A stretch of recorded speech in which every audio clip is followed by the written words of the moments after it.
Yo, what's up, losers? Today I'll be teaching you exec and eval. Exec and eval are both very interesting functions that people use in Python to kind of execute code inside of your code. So that's kind of wacky, right? Let's get right into it. Exec is a function that you can call on Python code to make it execute that code. So let's say below this, I wanted to do a print function. Very simple one, just print hi. This would return hi. But what if I take this and I put it inside of the exec function as a string? Well, before I execute this, let me very clearly show you that this is a string. It's just a string of a bunch of characters together. But when you exec it, it executes whatever's inside the string, treating it as actual Python code. Isn't that kind of cool?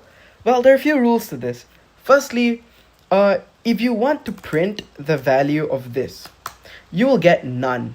And the reason behind this is that it always returns none when you use exec. And you can use very complicated code inside of this. Let's say you wanted to do two print statements. Well, how would you go about doing this? Could you do this? No, you'll get an error. Could you leave a line? You might still get an error. Well, the way you do it is by adding a semicolon.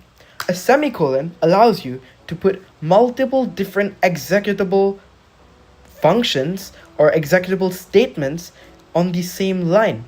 So that is effectively how you can use the exec function. Pretty neat, right? So if I wanted to, I could create an adder in exactly one line inside of this on its own. So let's say I wanted to do this. How would I do it? Firstly, I would exec, and then inside of here, let's say I wanted to have a x, which gives you the value of 5, and then y, which gives you the value of 4. Then if I do x plus y, or I guess I print x plus y, it'll give me 9. So I've effectively created a small Python application inside of a line of Python.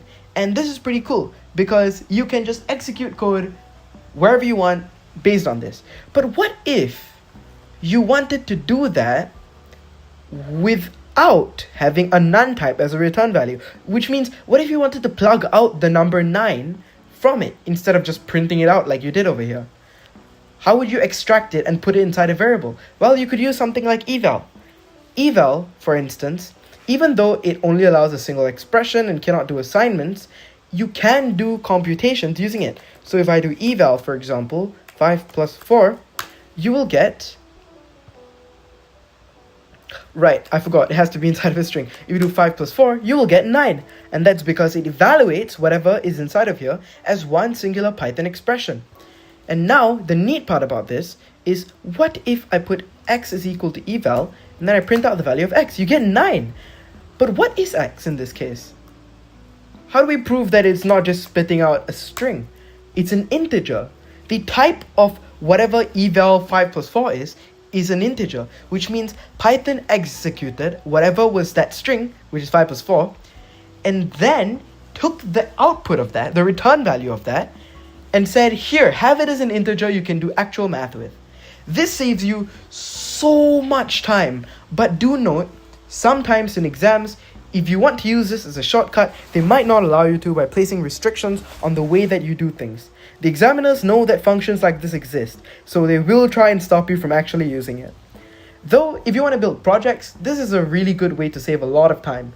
But just note that this isn't always reliable in terms of the security of your work, because you might accidentally allow your users to execute code that was not intended. Similar to how, for example, a SQL injection would work. But more on that later on another video.